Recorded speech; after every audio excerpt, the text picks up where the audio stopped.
Welcome back to the channel, guys, and in today's video I'm going to be giving you guys 5 cheat codes that are going to help you in your fitness journey.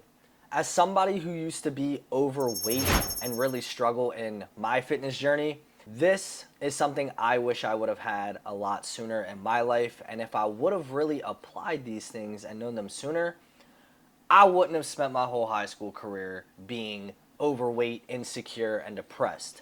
So the 5 things I'm going to give you, I want you to really put your best effort forth and actually try them.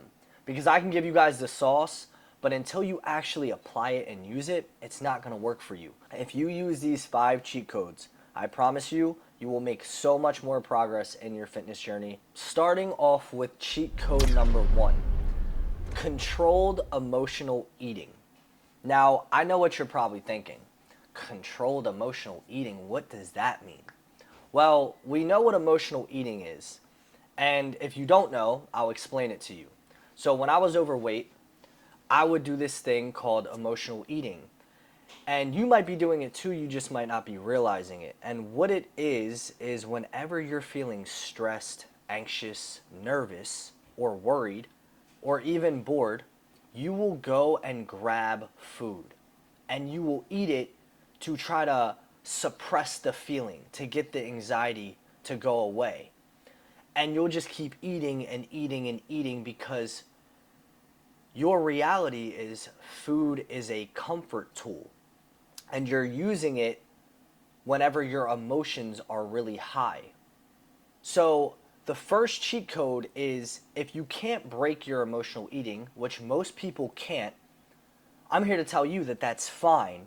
I have a way for you to still be able to emotionally eat, but this time we're going to minimize the damage. We're going to control the damage. Because if you don't, you're going to be overweight and you are going to reap severe consequences on your health and in your self-image. So first things first, with controlled emotional eating, I want you to focus on the foods that maybe you have been emotionally eating. Most people, like myself, when I would emotionally eat, I would eat whatever I wanted. And a lot of it was fast food, Burger King, pizza, Chipotle, a lot of sweets. I love sweets. And the problem is, I would make progress, and then as soon as I started emotionally eating, I would pretty much ruin all my progress and start back from square one. I had to switch something up. I knew this could not last. So I got creative, and I figured out that emotional eating wasn't the end-all be-all. It was just, how can I control it to minimize the damage? So I swapped the foods I was eating. So instead of eating donuts, pizza, and that's going to give you about, 2 to 4,000 calories instantaneously, and then you're going to feel like shit after, let's swap out the food. So whenever you're emotionally eating, or you're about to, I want you to use foods like baby carrots, cucumbers, popcorn, Greek yogurt bowls. And the reason why I want you to try these foods is because they are so much volume in these foods. But if you were to eat an entire bag of baby carrots, one, you're going to be very full. It's going to last you very long. And then you're going to look back on the damage and realize, like, oh my gosh, I only ate 300 calories. I didn't totally ruin weeks of progress in a small moment of an hour. This is going to really help you out a lot. And before you go emotionally eat, I want you to try something I call the delay tactic. This is where you're going to, before you give in to your cravings and you want to go eat your problems away, I would say wait 10 minutes before you act on your cravings, and sure enough, most of the time won't actually even eat the food anymore. Another thing that can help with emotional eating is going to be environment control. If you know yourself and you know that having the food in your house, you will eat it, then we got to remove it. Because let's be real, if it's there, you're going to eat it. If it's not there, we can't eat it. And you're probably not going to be wanting to drive to the store every time you want a snack. So it's going to save you in the long run. And last but not least, pattern interrupts. Before you go and you decide to hit the order on the DoorDash, try to interrupt that pattern. Before you go and look at all the food in your food pantry and all the snacks and the junk, go take a walk. Go take a cold shower. Go for a run. Go to the gym. Do something that is going to break that cycle, break the pattern. And I'm telling you, more times than none, that this has helped me so much in my journey. You could also use gum. Gum helps with, not making you want to eat a lot of food. Brushing your teeth is going to help with this. And I personally find that when I drink sparkling water or sparkling drinks, I feel very light. Like I feel like I don't want to eat. And if you're still hungry, there's two more things that will help you with your emotional eating. Optimize saffron. This is going to be a supplement you can pick up at the vitamin shop. This is going to really help suppress your appetite when it comes to sweets. And last but not least, one of my personal favorites, black coffee. Black coffee is definitely going to curb your appetite, and it's going to lock you in mentally so you can be hyper focused, whether you're in school, locked in on the business, whatever you do with your time. Now, cheat code number 2 is going to be sleep. Sleep is probably the number one tool for recovery in your fitness journey.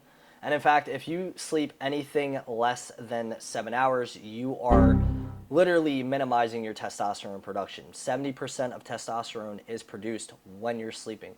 So I see it all the time. A lot of people kind of play around with their sleep. They're, oh, I only get 5 hours, man, or I barely sleep. And I'm like, dog, you're barely going to make gains. Because whether you like it or not, sleep is the only time the body is in a state of where it can just recover with no distractions. So you want to mitigate the room for error and the distractions with getting good quality sleep. But just sleeping 7 hours alone isn't going to do it for you. Most of the time you can get 7 hours of sleep, but the thing is, yeah, you got 7 hours, but the quality of the sleep was trash. For example, if you're waking up and going to the bathroom multiple times a night, you're interrupting your deep and REM sleep, right? We can't have that. If you wake up and you feel exhausted, that's a literal sign that your sleep quality is not good and it probably needs to be better. So the thing is, we want to cut down on how many times we're waking up. Now, none of us can be perfect, and sometimes your body will just do what it wants to do. But if we can go from 3 to 1, that is great. And if we can go from 1 to 0, that's even better. So what I like to do is cut water at 7 p.m. If you go to bed at 10 or 11, cut water about 3 to 4 hours before bed. And this is going to help you kind of flush everything out right before bed so you're not waking up constantly going to the bathroom when you sleep, right? We want all those gains. Another thing too is eating. So I see a lot of people like eat this crazy big meal right before they went to go to bed. And honestly, I used to do that. I used to be a big oh, I'm going to eat and just go straight to bed. Because for a lot of us, I can't go to bed hungry. And I know a lot of us can't as well. So the thing is, what I didn't realize when I was doing this though, is when you have a meal before bed, your stomach has to digest that. And depending on what food it is, it can take 1 to 3 hours. So you might go to sleep at 10 o'clock, but if you just ate your last meal and then went to bed, you're not actually getting into a sleep until about 12 or 1 a.m. And then if you wake up at 5, you only got 4 hours of sleep. And this is exactly why your lifts aren't going up. This is exactly why you still hold fat around your love handles. This is exactly why you cannot ever get a 6-pack and you only have a 2-pack, which is barely showing. And this is exactly why you're not getting the muscle that you want. And the last takeaway when it comes to improving sleep quality is going to be darken the room or get a mask that covers your eyes. This is going to be so huge. I'm personally light sensitive. So if anybody turns the light on while I'm sleeping, or if I go up and go to the bathroom and I turn on the lights, it blinds me, but it wakes me up and I have trouble falling back asleep. So a sleep mask is very good. Darken the room as much as you can. No TV, no noise, unless it's like ambient, but still no noise is technically the best. And studies show that the colder the room, if you actually set the room temperature to 61 degrees, that is the sweet spot. Your body falls into a deeper sleep when the room is colder. And you know what? Because I love you, I'm going to give you one more tip, but do not tell your friends. Blue light blocking glasses. These things are so clutch, and I know you probably see a whole bunch of people on social media wear them, and you're probably like, what is the trend? They don't look cool. And yeah, they don't look cool, but here's why everybody wears them. Blue light blocking glasses block blue light. So the same light that's coming through the screen right now when you're watching this video, the same light that you're using when you're watching your phone, TV, lamps, everything has blue light. Now, you're probably thinking like, okay, like, why are you telling me this? Why is blue light bad? Blue light can destroy your melatonin levels, which is going to help you fall asleep, right? And it can also raise your cortisol, which is going to stress your body out. And the thing is, I was sleeping on them too. You know, you're not going to tell me I'm not going to use my phone before bed. But I noticed when I was always doing that before I got the glasses, I'd be on my phone, and as soon as I put my phone down on the charger and I try to go to sleep, it'd take me like an hour and a half to roll around back and forth to go to sleep. When I got the blue light glasses, I swear, every time at like 7 p.m. I put them on, and by like 10 p.m. I am falling asleep on my phone or on my laptop or on my walking pad, because it's blocking out all that extra harmful blue light, putting your body in a state of where it wants to produce melatonin and cause you to fall asleep. So blue light blocking glasses, I can throw up the picture. I got mine on Amazon. These are the ones you want, because some blue light blockers, they say they block blue light, but in reality, when you shine blue light on it, if it doesn't reflect off the glasses, they're not doing their job. So make sure you buy these ones. This is the ones I would recommend. These are amazing. If you're really enjoying this video so far, I'd ask if you can drop a like. It helped me out a lot. And then if you want to take your fitness progress to the next level, stick around, hit the subscribe button. I post fitness related content. I talk about my journey on here, mindset, and I give you guys all the sauce, just like this video right here. Now, on to cheat code number 4, step count. I can't tell you how many times I burnt out in my fitness journey because I thought I had to go for a 30-minute jog 7 times a week. The truth is, no one's gonna do that, and no one wants to do that, right? Because high intensity cardio is agonizing pain. And the crazy part is, if you do too much of it, you can actually stress your body out. This is my 7th jog, I should be getting leaner. But in fact, your body's cortisol is probably so high that it will not let you burn any fat because it is so stressed out. A lot of people overtrain, and a lot of people overdo it when it comes to cardio. I have trained probably over 40 clients so far in my career, and I notice the same patterns every time. What's your workout routine? Barely any weightlifting and a whole bunch of cardio. And that's exactly why their body looks watery, stressed out, and they have no gains to show for, and it makes fat loss damn near impossible. Step count, on the other hand, puts your body in this state where you get the most effective fat burn without overdoing it to the point you're really going to stress out your body. And who can't get steps? Everybody has 2 feet. You know, if you have to jog, I get it. Maybe you're really overweight and it's hard for you. You know, jogs are kind of always going to suck. Or if you got a bike, you need to go then buy a bike and be comfortable. And if you got 2 feet, you are a good candidate. You can go get steps. You just walk around your neighborhood. It's literally free. It costs nothing. But it is going to reward you in the end with the body you want. And it's something that you're going to be able to do all year round. Really ask yourself, can you keep up with 5 jogs every day for the week, for the rest of the year, for the rest of your life? If the answer is no, then maybe we should think about, I need to learn more about step count. Maybe I'll comment on this video and ask Josh. Or maybe I can figure out a way I can get more steps in as a person, maybe at my job or at my neighborhood, or maybe I can go for a walk with my kids or my siblings, somebody. But if you have 2 feet, you're a perfect candidate. Steps have a lot of benefits, like 8K to 15K is a huge difference in the caloric burn that your body's gonna have each day. And it also is gonna help improve your digestion, big time. So after every meal, if you were to take a 15-minute walk, 1, you're gonna be less bloated, lethargic, but your digestion's just naturally gonna improve because you're not sitting down, you're up moving. It helps the body digest foods better that way.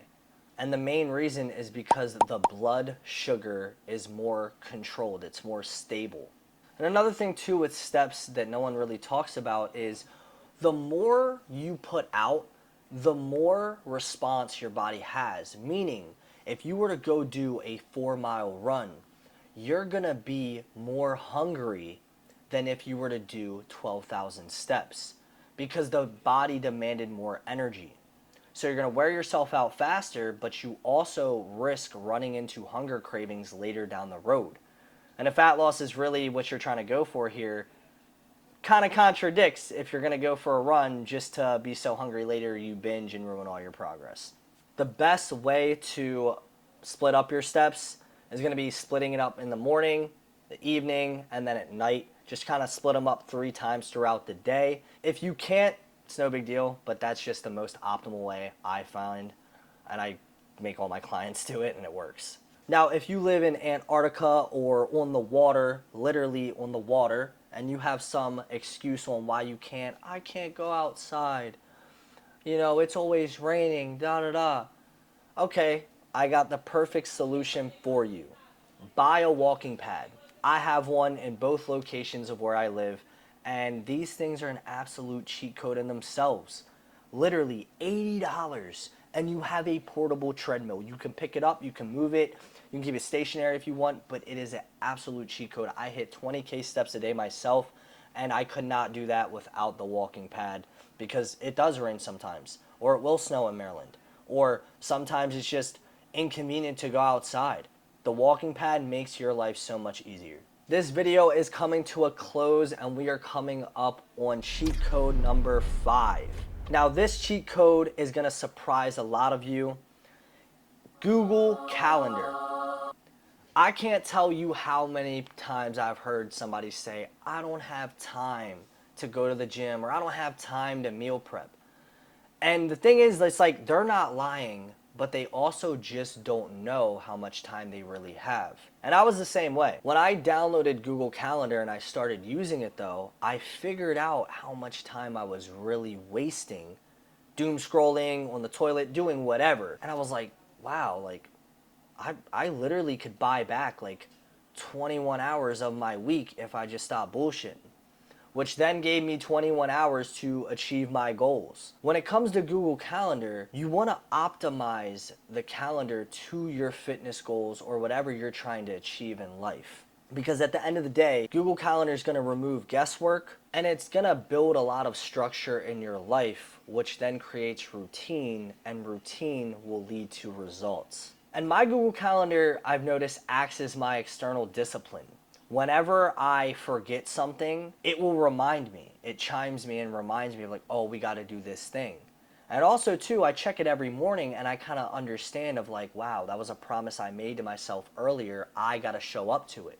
And it really does set the tone of like my priorities for the day. We can make time or we can make excuses, but we can't do both. That's gonna wrap up today's video. Thank you so much for watching. If you got value from this video, drop a like, drop a comment on what you wanna see next, and I'm telling you, if you apply all 5 of these things, your fitness journey is gonna be next level.